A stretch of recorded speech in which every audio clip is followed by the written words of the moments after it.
Bueno, buenos días, buenas tardes, buenas noches. Mi nombre es Carlos Bustamante, soy profesor de la Facultad de Filosofía de la Universidad Michoacana de San Nicolás de Hidalgo y estamos aquí iniciando este experimento de divulgación filosófica que se llama Algunas historias de la filosofía. Me acompaña el día de hoy nuestro amigo Víctor Tafoya, que es estudiante de la Facultad de Filosofía, la licenciatura también. ¿Qué tal, mi estimado señor Víctor? Hola, buenas tardes. Muy bien. El día de hoy, para comenzar con estas historias de la filosofía, donde el objetivo es hablar un poco de algunos aspectos, a lo mejor no tan conocidos en todos los casos, pero importantes de cualquier manera, de la historia de la filosofía a través de las pequeñas historias de la filosofía, vamos a hablar de Epicuro, la presencia de Epicuro en la obra que se llama Utopía de Tomás Moro, de este autor que conocemos como Tomás Moro. Hay que mencionar algo al respecto antes de empezar a conversar aquí con Víctor y si se une alguien más a la conversación, pues bueno, también con quien se una. Para ello voy a permitirme poner una presentación para explicar algunas generalidades sobre el tema.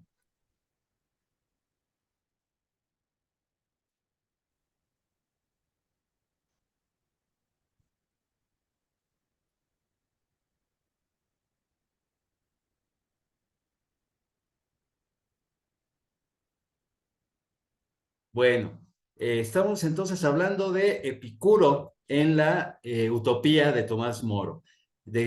¿A qué nos referimos con esto? Bueno, Tomás Moro o Thomas More, el pensador inglés que todos conocemos o que probablemente nos resulte familiar, es un hombre que había nacido a finales del siglo XV, allá en la Gran Bretaña, en las últimas décadas del siglo XV, moriría en 1535, ahí vemos las fechas, ejecutado por orden del rey Enrique VIII. Tomás Moro forma parte del movimiento del humanismo que podríamos denominar cristiano. Sabemos que allá en esos tiempos, en ese siglo XV, siglo XVI, está en auge el pensamiento humanista, que es una cosa muy compleja, pero que tiende a rescatar las llamadas humanitates, las humanidades que formaban parte de la educación clásica. Solo que yo creo que hay que distinguir siempre un poco entre el humanismo propiamente italiano, que encontramos allá con autores como Marsilio Ficino, Pico della Mirandola, y algo que denominamos por ahora humanismo cristiano, inspirado por una especie de regreso a la antigüedad clásica, pero incluyendo en esta antigüedad clásica también a los padres de la iglesia. Le parece a personas como Tomás Moro y su célebre amigo Erasmo de Rotterdam, les parece que el cristianismo y más propiamente la jerarquía de la Iglesia Católica se ha corrompido demasiado y sería muy urgente una renovación. Bueno, Tomás Moro es muy conocido por sus traducciones de las lenguas clásicas del griego al latín, por ejemplo, y alguna que otra obra que ya escribe en inglés, pero sobre todo es famoso por Utopía. Utopía o, como dice por ahí el título completo, libelo verdaderamente dorado, no menos beneficioso que entretenido, sobre el mejor estado de una república y sobre la nueva isla de Utopía. Publicado allá en Lovaina, en Bélgica, en 1516. Tomás Moro en este libro realiza una especie de sátira muy interesante, inspirándose en modelos antiguos como Luciano de Samosata, que funciona más o menos de esta manera. Moro relata, como si realmente le hubiera ocurrido, su encuentro con un marino llamado Juan Hitlodeo, que habría estado en varias ocasiones en una isla cercana al Nuevo Mundo, cercana a América, una isla llamada Utopía. En esa isla viven los utópicos, que son habitantes muy peculiares, que parecen descender de alguna manera extraña de pueblos antiguos europeos. Su idioma incluso se parece un poco al persa, se parece un poco al griego, pero en todo caso han estado desconectados de Europa durante mucho tiempo. Pero esa desconexión no ha sido tan mala para ellos, ¿no? Al contrario, Tomás Moro se sorprende del relato de Juan Hitlodeo en lo que toca a la manera en que se organizan los utópicos. Esto es, le parece que esa organización política, económica y hasta geográfica que realizan en esa isla semiperdida es mucho mejor que lo que se tiene en la Europa occidental y cristiana en esos inicios del siglo XVI. Por lo pronto es una crítica, desde luego, muy directa a la manera en que estaba organizada Inglaterra, que era la patria de Tomás Moro en esos mismos tiempos. ¿Le parece a Tomás Moro que esta muy benéfica organización política, económica, geográfica se basa en la existencia? Ay, caray, por ahí me estoy escuchando duplicado. Muchas gracias. Se basa esta muy buena organización en pocas leyes, pero que son eficaces, que la gente puede cumplir justamente porque son pocas, y especialmente, esto es muy interesante, en la prohibición de que las personas acumulen riquezas particulares. Hay algunos pasajes muy simpáticos de Utopía, donde Tomás Moro nos dice que los utópicos prefieren utilizar el oro, por ejemplo, para hacer, valga la expresión, basinicas o juguetillos desechables, a algo que sea despreciable para la gente madura. Y entonces, este valor, o más bien no valor que se le da al oro y la plata, impide que a alguien se le ocurra acumularlos como sí hacen los europeos de carne y hueso. Hemos incorporado a diversos idiomas la palabra utopía en el título del libro de Tomás Moro como sinónimo de algo así como un sueño irrealizable, más propiamente pues como de una organización social, política que no existe. En el caso de Tomás Moro, desde luego es una organización que no existe, pero que sería deseable que se realizara al menos en parte en la propia Inglaterra, en la propia Europa. Ahora bien, este libro, que es pequeño, que se compone de 2 partes o 2 libros, no llega a las 100 páginas en cualquier edición más o menos estándar.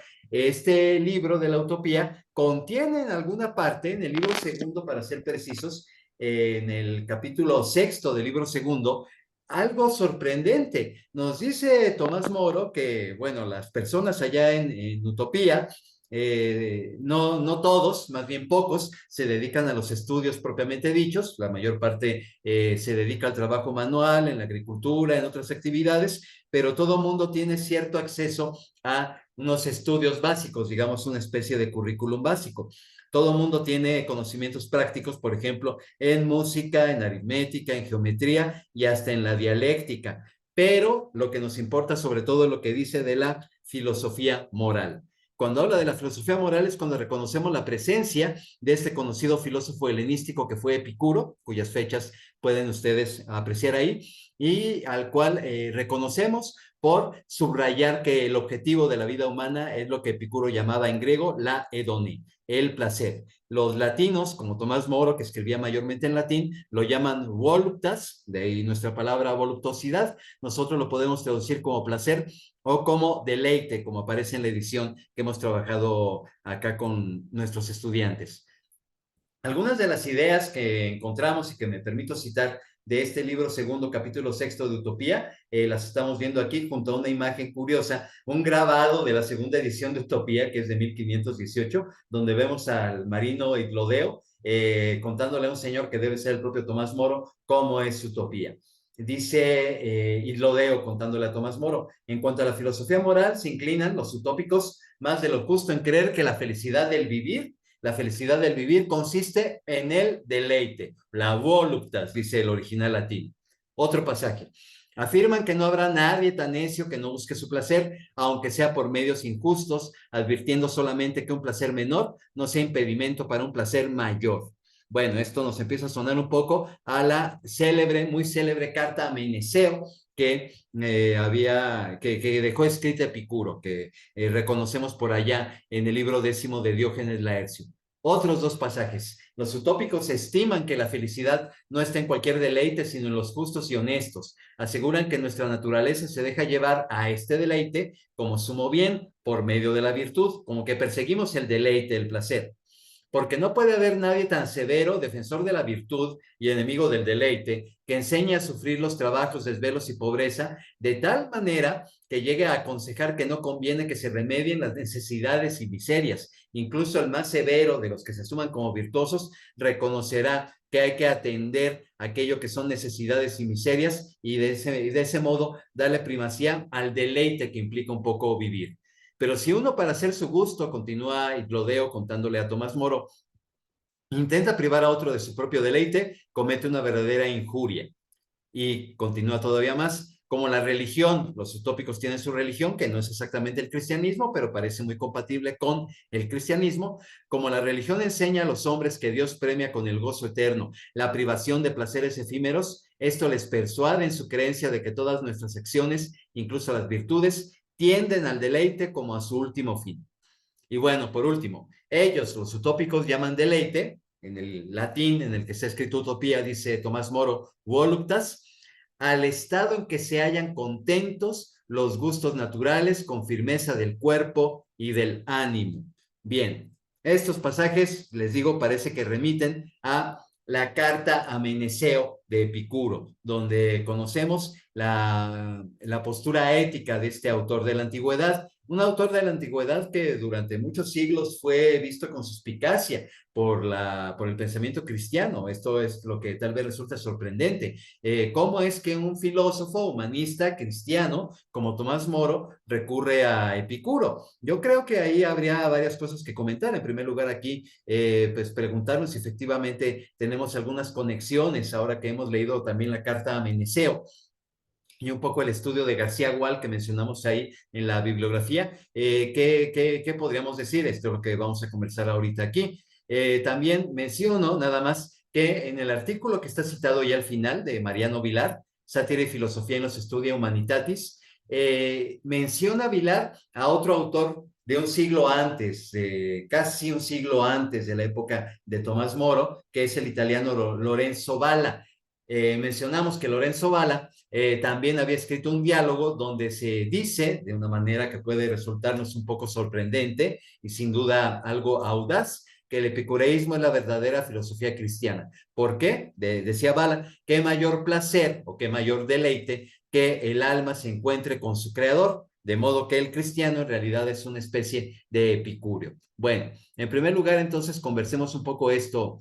¿Se puede encontrar, Víctor, algo así como un epicureísmo, como una presencia de Epicuro ahí en el texto de Tomás Moro? ¿Cómo lo viste tú?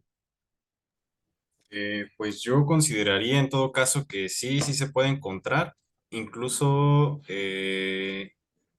bueno, me gustaría citar una pequeña parte que menciona en la que dice, define en efecto la virtud como el vivir conforme a la naturaleza. Y es algo que Epicuro pues recalca mucho, digamos, al menos en el estudio que hace García Gual, es algo que menciona bastante, como que vivir conforme a la naturaleza y no como aspirar a, vaya, a algo más, como a ese, o también, bueno, ¿cómo lo defino? Podría decirse que no hacer de lo material algo con un precio excesivo, ¿no? Porque incluso adentrándonos pues ya en la lectura, menciona que el valor que se le da al oro es como un tanto ridículo, al oro, a la plata o a cualquier metal precioso en sí o mineral, y que por eso mismo propone la idea de que, bueno, la idea, entre comillas, de que si esos objetos se los muestran a los niños desde pequeños y se los hacen ver como cualquier cosa, una vez hayan crecido van a ir perdiéndoles importancia y solo lo van a asociar como con la niñez o la infantilidad, no dándole un valor más allá de lo que pueda ser, que no sea una vil piedra, ¿no? Que es más o menos como lo menciono. Exacto, eso es muy llamativo cómo, según el relato de Tomás Moro, a través de este personaje, el marino y Clodeo, se asume que el oro y la plata y demás metales preciosos y piedras preciosas y demás son propios de infantes que tienen que jugar con cualquier cosa que en realidad no tenga mucho valor y de hecho se convierten en esta especie de educación hogareña de los utópicos, se convierten en un elemento despreciable. Uno quiere madurar y entonces ya no quiere jugar con esas cosas que son de niños. Y entonces, bueno, el oro, la plata y demás son vistos como cosas de niños. La gente grande ya no quiere saber de eso. Y eso a Tomás Moro le parece maravilloso. ¿Cuántos males evitarían las sociedades si no existiera la ambición por las riquezas? Más o menos por ahí va la idea. Claro, claro, claro. Pero esto se está en este pasaje en particular, en este capítulo 6 del libro segundo, se asocia en particular con el tema del placer. Ahí estamos viendo, Víctor, a reserva de lo que Lo hayas notado. Ahí estamos viendo una distinción entre tipos de deleites, como dice nuestra traducción, o de placeres, como dicen algunas otras traducciones. Hay deleites más apreciables y deleites que no son tan apreciables. O dice de plano Tomás Moro, falsos deleites. Falsos deleites como eso de andar buscando riquezas. Lo que tiene que ver con la acumulación de riqueza, lo que tiene que ver con la ostentación, eso a Moro le parece particularmente ejemplo de falso deleite. El mero hecho de ponerse a distinguir entre falsos y verdaderos deleites ya nos recuerda bastante a Epicuro en la carta a Meneceo y también un poquito en las máximas capitales que vienen despuesito en el libro décimo de Diógenes Laercio, que es nuestra fuente para saber de esto. ¿Cómo lo ves tú? O sea, este tema de que a Epicuro también le está tomando Tomás Moro, la idea de distinguir como de justipreciar o valorar tipos de placeres. Sí, sí, de hecho, antes de la llamada estábamos hablando un poquito sobre eso y bueno, Epicuro también hace como que una distinción entre, esa sí ya no lo recuerdo muy bien, pero es una distinción entre dos tipos de placer y digamos que se puede decir que había como que uno bueno y uno malo. Uh -huh. Eso recuerdo haberlo visto antes, ya no se lo podría definir bien. Ahorita me iría más por lo que menciona que es como el catastémico, creo, y el epistémico, y uno Ajá. es el que se está, digamos, en quietud y el otro es en actividad. Menciona García Gual que en un momento se hizo como que una crítica por parte de otros hedonistas, creo, hacia el tipo de placer que solo se mantenía en estabilidad, como que no era un placer activo, entonces no se le podía catalogar como uno y el otro era, como era un placer activo, pues sí se podría catalogar como un placer, pero lo que hace Epicuro es que no los distingue, por así decirlo, porque a final de cuentas lo que busca el alma es como que ese tipo de placer en el que uno se pueda sentir como más cómodo, pero lo que sí menciona es que lo que se debería de evitar a toda costa en todo caso es el dolor. Y creo que eso sí hace un poco de conexión con lo que menciona también Tomás Moro a la hora de hablar a la hora de mencionar la parte de los viajes o de los paseos en los que menciona que se puede tener como o se puede acceder a tener un paseo como un corte de actividades, no sé si mencionarlo así, o como una forma de distracción, más no abusar de ello. Y creo que eso también se relaciona con Epicuro y con el Sócrates pues de Platón, ¿no? En el que Claro. hablaba sobre con el que habla, nos dice, nos aconseja que deberíamos de ser parcos en cualquier actitud, ¿no? Y pues ya nos podemos ir a citar los diálogos en los que pues casi siempre Sócrates como que se retiene a hacer ciertas cosas o las hace, pero como, pues sí, ¿no? Manteniéndose en un límite, no yéndose al exceso y creo que eso es lo que nos trata de decir también Tomás Moro cuando habla sobre, digamos, acceder a otros tipos de placer como que, o sea, sí está esa idea de poder acceder todo el tiempo, las veces que quieras, pero siempre y cuando lo hagas como responsablemente, por así decirlo, con ciertas pausas o, digamos, cuando sea necesario, no sé si plantearlo de esa manera, no tanto como, vaya, como si fuese un abuso de sustancia o algo parecido. Sí, sí, sí.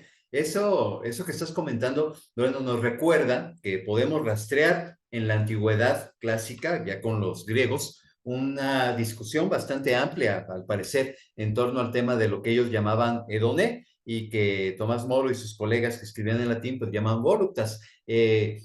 Aludiste hace un momento, por ejemplo, a la posición de Aristipo de Cirene. Aristipo, discípulo de Sócrates, que es conocido como, por lo que dice el testimonio de Diógenes Laercio, es conocido como alguien que estaba a favor de los placeres activos, mientras que, como señalas correctamente, Epicuro favorecería más bien los placeres de la serenidad, los llamados placeres catastemáticos, estos que tienen que ver más bien con el bienestar y no tanto con buscar activamente un objeto placentero o una sensación placentera. Cierto. Pero por otra parte, además de todo, en esta discusión que incluye a Aristipo y al propio Epicuro, habría que incluir ni más ni menos que al Sócrates histórico, si es que está detrás del Sócrates de los diálogos de Platón. Incluso en un texto tan conocido como la Apología de Sócrates, existe alguna alusión al tema de los placeres, pero también en el Fedón. Ahí hay algo que tiene que ver al inicio del diálogo, que es el que culmina con la muerte de Sócrates y donde se discute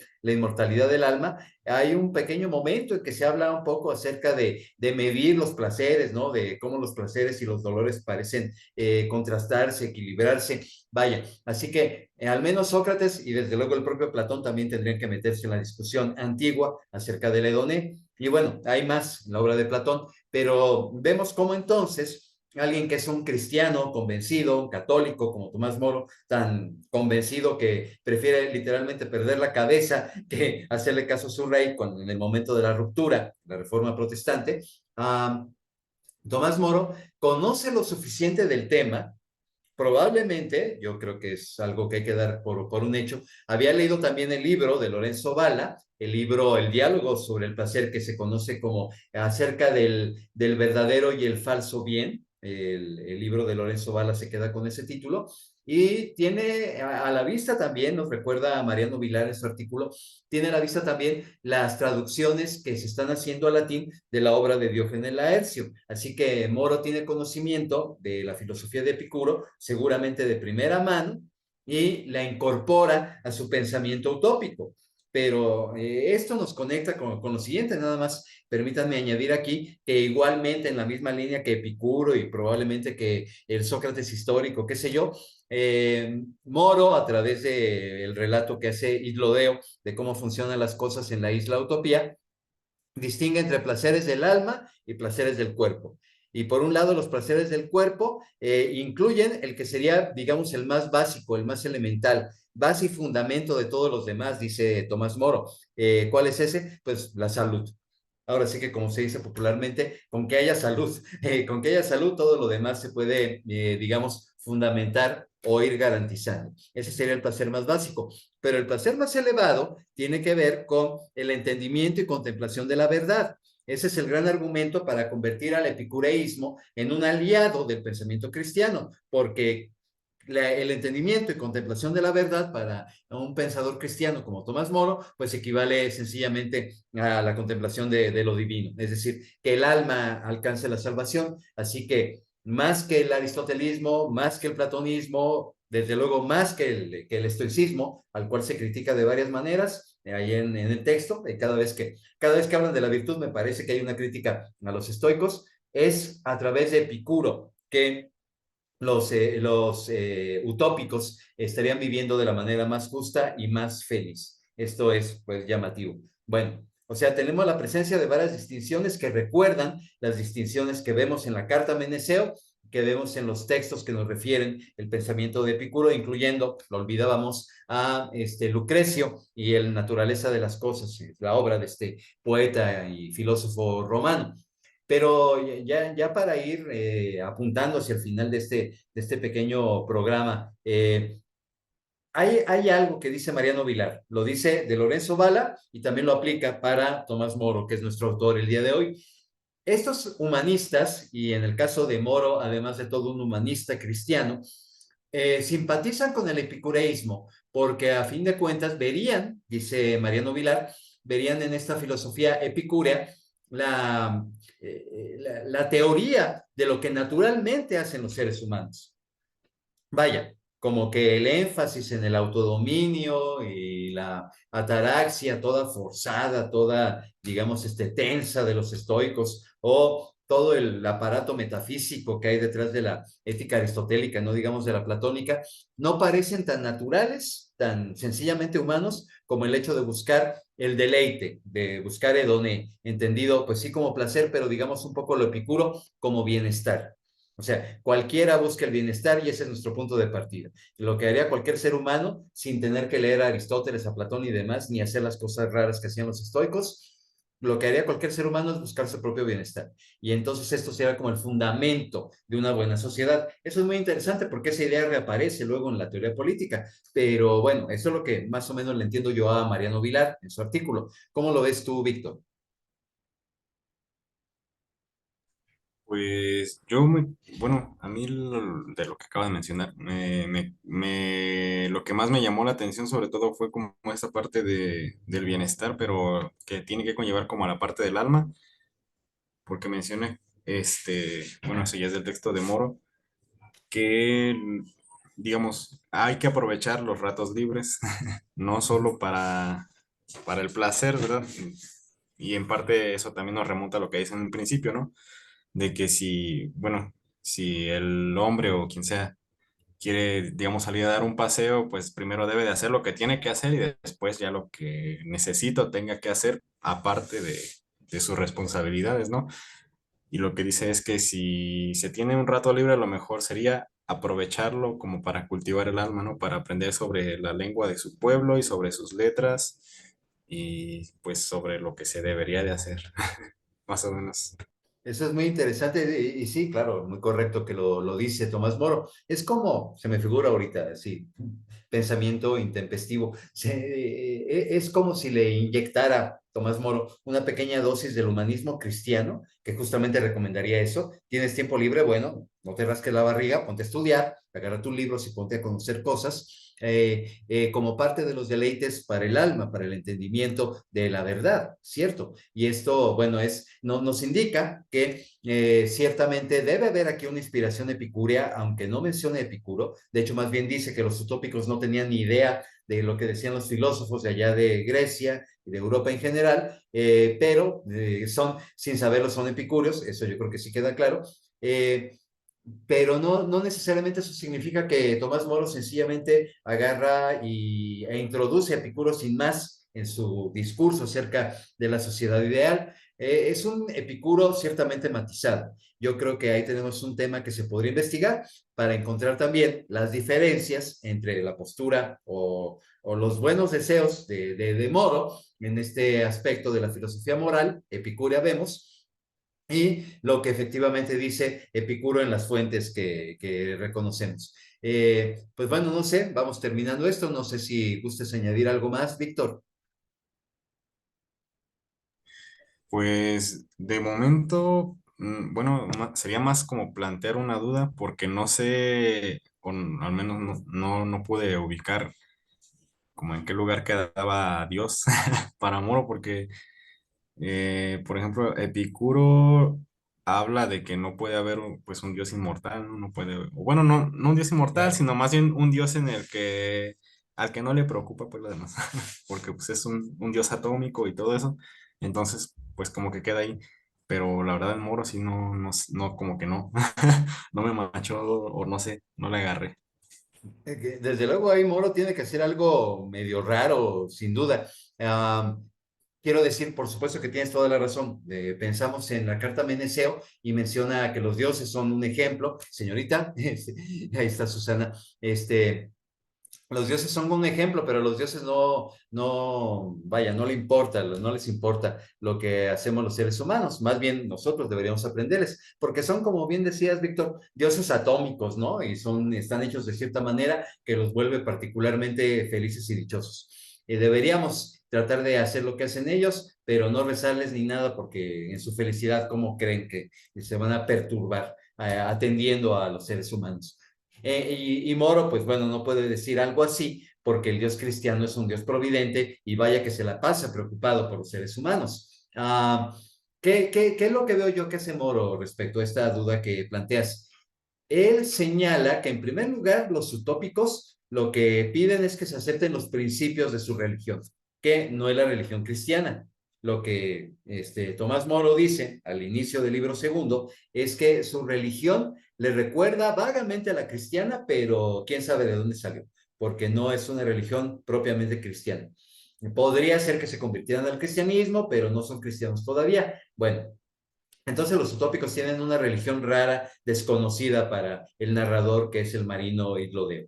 Ahora bien, esa religión tiene como principios un alma inmortal, creada por Dios para el bien, y también que existen premios para la virtud en la otra vida, es decir, hay otra vida. Para empezar, el alma no solo se queda inmortal flotando en la nada, sino que se va a un lugar que puede ser mejor, que consiste en un premio a la virtud, o puede ser peor, y que consiste en un castigo a las malas acciones. Todo eso no tiene absolutamente nada que ver con Epicuro, o mejor dicho, es justamente el tipo de ideas que Epicuro criticaría, lo sabemos. Entonces, Moro lo que yo veo que hace es introducir estos principios generales de la religión de los utópicos, añadiendo que al menos deberían aceptarse por la razón natural. Significa, entiendo yo, que no se trata nada más de asumirlos dogmáticamente, sino de comprender que nuestra propia razón naturalmente nos conduce a sus principios. Eso dice Moro, y yo creo que así se saca el problema de encima por el momento. Y luego añade el siguiente paso. Ahora, supongamos que hubiese quien tan necio fuese que ni siquiera estos principios quisiera aceptar. Ah, bueno, si hubiera alguien tan necio como para no aceptar los principios del Dios bondadoso que creó el alma inmortal y de que hay premios y castigos en otra vida, qué sé yo, a ese lo podríamos por lo menos convencer con esto. Nadie es tan necio como para no buscar su propio bienestar. O sea, lo mínimo entonces que de cualquier manera vamos a encontrar es la búsqueda de la hedoné, lo que Epicuro llamaría hedoné, lo que Tomás Moro llama voluptas. Creo que más o menos así funciona la cosa. O sea, para los utópicos, su filosofía moral es de hecho bastante compatible con su religión porque sería, digamos, lo que les pide su religión es lo mismo que indica la razón natural, eso está muy bien, pero además de todo es a prueba de tontos, por así decirlo. Si alguien de plano rechaza los principios, no hay problema, el más necio de todos aceptará que por lo menos buscará su propio bienestar. Y de ahí conectamos con el tema de hace rato, de la idea de la ética epicúrea como la ética humana por antonomasia, porque los humanos eso hacemos, o sea, para bien o para mal, buscamos nuestro bienestar y ese es nuestro punto de partida. Muy bien, perfectamente. Estábamos por terminar, señorita Susana, no sé si quiera comentar usted algo. Sí, profesor, se me apagó el celular, lo acabo de cargar ahorita. No, no se preocupe, está muy bien. Y me perdí todo de Tomás Moro. ¿Por qué? No se preocupe, vamos a hacer uno sobre Maquiavelo. Ya estoy pensando qué podemos hacer con Maquiavelo. Es que han de saber quienes estén viendo esto en algún momento, han de saber que Víctor, es un excelente estudiante de la licenciatura, tiene intereses de varios tipos y él se ha apuntado para discutir esto. Pero Susana, que también es una estudiante muy, muy inteligente, muy brillante, está muy interesada, valga la redundancia, en Maquiavelo. Creo que aquí se avisora una serie de programas sobre filósofos y pensadores de la época renacentista. A ver para cuántos nos da. Bueno, eso dependerá desde luego de los me gusta que le den ahí al video. A lo mejor no tenemos tantos, pero ¿qué tal si sí? Vamos a seguir haciendo este tipo de experimentos de divulgación filosófica. Bueno, perfecto. Está muy bien. Entonces, no se preocupe, señorita Susana. Al contrario, qué bueno que ando por aquí. Pues vamos a dejarla aquí por ahora. Nada más vuelvo a poner en pantalla porque me parece importante para quien le pueda interesar. Vuelvo a poner en pantalla la última diapositiva que tengo ahí de la presentación, por si alguien quisiera tomar nota de estos textos que hemos utilizado. Mencionó Víctor hace rato este libro muy, muy bueno, muy interesante de Carlos García Gual, gran experto en la antigüedad griega. En lengua española yo creo que debe ser de los mejores. Tiene un volumen dedicado al estudio de Epicuro, con los textos y las traducciones que hace el propio García Gual. Consultamos dos ediciones de Utopía, una de la editorial Cero, Madrid, que nada más trae el libro segundo, y por ahí alcancé a revisar otra edición de la editorial Sarpe, donde sí vienen el libro primero y el libro segundo. Está lleno de cosas interesantes que valdría mucho la pena. Pero también está este artículo de Mariano Vilar, lo podemos encontrar fácilmente con ayuda de un navegador en internet, Sátira y Filosofía en los Studia Humanitatis, la influencia de Luciano, de Samosata, el famoso Luciano, y Epicuro, ni más ni menos que en Lorenzo Bala, León Battista Alberdi y Tomás Moro. Es un artículo del 2012 que creo que valdría la pena revisar. Nos faltó, bueno, me faltó a mí mencionar aquí desde luego el libro Vidas de los filósofos más ilustres de Diógenes Laercio, que es nuestra fuente principal para conocer a Epicuro. Como ustedes saben, ahí en el libro 10, dedicado íntegramente a Epicuro, es donde encontramos la carta Meneceo, que es lo que hemos estado comparando el día de hoy con el capítulo 6 del libro segundo de la Utopía de Tomás Moro. Muy bien, bueno, vamos a dejarla aquí por ahora, nos despedimos por lo pronto y continuaremos en alguna otra ocasión, seguramente hablando de Maquiavelo, para aprovechar los intereses de las y los estudiantes de aquí de la licenciatura en Filosofía en la Universidad Michoacana de San Nicolás de Hidalgo. Muy bien, buenas tardes, noches, madrugadas, que estén muy bien.